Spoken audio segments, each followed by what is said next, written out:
They won't let it go. The vermin at MSNBC, the More Snotty Nonsense by Chicks channel. Boy, did I ever name it right. It got worse. It got worse from the years that I've watched it.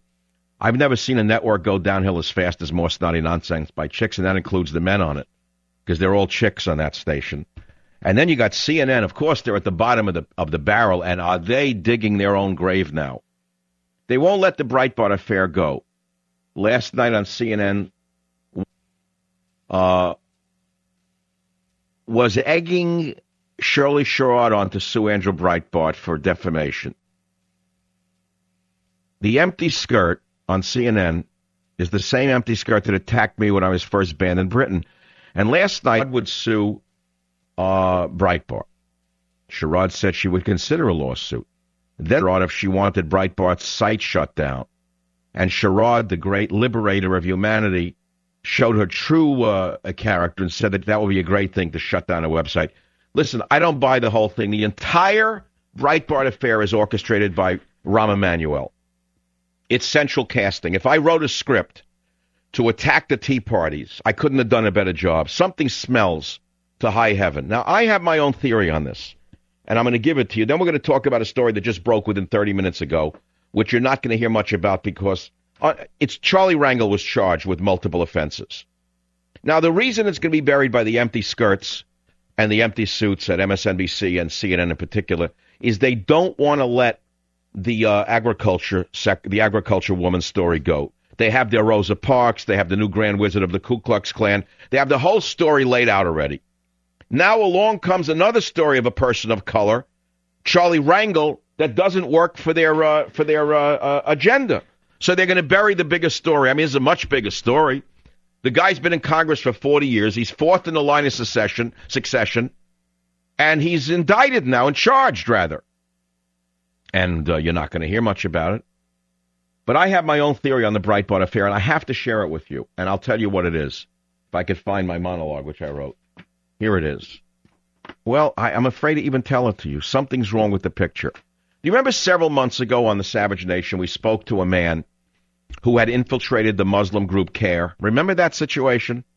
And he learned incredibly damaging information about CARE because he had infiltrated them and made believe he was one of them. Okay. Now, given what has happened with the selective editing of the videotape of Shirley Sherrod, I believe that Andrew Breitbart should look within his own organization because I believe it's extremely likely that the government infiltrated his organization with a plant who edited this tape and set him up for the fall. That's my personal feeling here. It's just too convenient for Shirley Sherrod to suddenly come along and play the new victim, that someone did this to her. Well, yes, someone did it to her. But I'm absolutely certain, as sure as I sit here, that I would bet, I'd bet $100,000 right now with anybody that it was not Andrew Breitbart who edited those tapes himself. I'll bet $100,000 he didn't do it. He wouldn't do that. He wouldn't do it. He's not that kind of guy, number one. And number two, he would be suicidal for him to have done it because he knows the ramifications would be such as that has occurred. So there's a high likelihood that somebody infiltrated his organization, put in there by the dirty tricks division of the Obama administration, and they edited the tape and they fed it to him, and the rest is history. And now we're going to move on. I mean, that's it. That's how I see it. If you want to talk about it, I guess you could call. I think you've had enough with this already. Or you want to move on to Charlie Rangel? Charlie Rangel. I actually always liked Charlie Rangel. I had him on the show a few times. I don't know what it was. It was something about he was like a rascal kind of guy, my kind of guy, rascal-esque. And Rangel charged with multiple ethics violations. Just came out minutes ago, 26 minutes ago. Rangel charged with multiple ethics violations. New York Dem gave up Ways and Means gavel in February, as you remember. Okay? A House investigative committee on Thursday, that's today, charged New York Rep. Charlie Rangel with multiple ethics violations, a blow to the former Ways and Means chairman, and an election year headache for Demon Cats. The committee did not immediately specify the charges against the Demon Cat, who has served in the House for some 40 years, okay, and is fourth in House seniority. The announcement by a four-member panel of the House Ethics Committee sends the case to a House trial, where a separate eight-member panel of reproobs and deems will decide whether the violations can be proved by clear and convincing evidence. The timing of the announcement ensures that it will stretch into the fall campaign and reproves are certain to make it an issue as they try to capture majority control of the House. Speaker Nancy Pelosi had once promised to, quote, drain the swamp of ethical misdeeds by lawmakers in arguing the Dems should be in charge. Okay? So there's the story. Now, what are they investigating? His use of stationery to raise money for the Charles B. Rangel Center for Public Service at City College in New York. Nothing. Number two, whether he had the Ways and Means Committee consider legislation that would benefit donors to the Rangel Center at the same time the congressman solicited donations or pledges. They're all guilty of it. Three, preserve the tax shelter for an oil drilling company, Neighbors Industries, which has a chief executive who donated money to the center while Rangel's committee considered the loophole legislation. If he's the only one who did it, I'll eat my hat. Let's start with Dianne Feinstein and work our way down. You're telling me he's the only one who did a favor for somebody while they were donating money for loopholes? Are you kidding me? It's how politics works. So far, it's nothing. Used 4 rent-controlled apartments in the NYC when the city's rent stabilization program is supposed to apply to one's primary residence. This raises the question of how all the units can be primary residences. One was a campaign office, raising the separate question of whether the rent break was an improper gift. Nothing, zero. See, I'm going down a list here. They're not going to get him on any of that. It'll all be like, you can slip through those. Here's another one. Whether Rangel, as required, publicly reported information on the financing and rental of his ownership interest in a unit within the Punta Cana Yacht Club in Punta Cana, Dominican Republic. Rangel also had to pay back taxes on the rental income. Nothing, they'll sweep it aside. And here, finally, they're looking into intentionally failed to report when required hundreds of thousands of dollars or more in assets. The amended disclosure reports added a credit union, IRA, mutual fund accounts, and stock. He's not going to get slammed with any of this. This is strictly to show you how corrupt the Democrats actually are. So let's go back to Breitbart. 1-800-449-8255, michaelsavage.com. Andrew in Mississippi, welcome to the Savage Nation. What do you think? Do you believe Breitbart was set up by the government? I believe wholeheartedly he was set up by the government based purely upon the immediate response. Down here, we're dealing with the largest oil spill ever. It took them 2 weeks to acknowledge that. I mean, that's right. That's right. And they covered it up for weeks because it was Obama's Katrina, and they made it look like he had nothing to do with it, even though he stood in the way of the cleanup right from the beginning. In fact, he stood in the way of Governor Jindal. He had the Coast Guard come and harass the people with barges that were trying to pump the oil out of there. We saw the whole picture, but the vermin in the media covered it up. Yes, sir. Yes, sir. All right. Next case. Move on. .me. San Diego. Nick, welcome to the Savage Nation. Topic, please.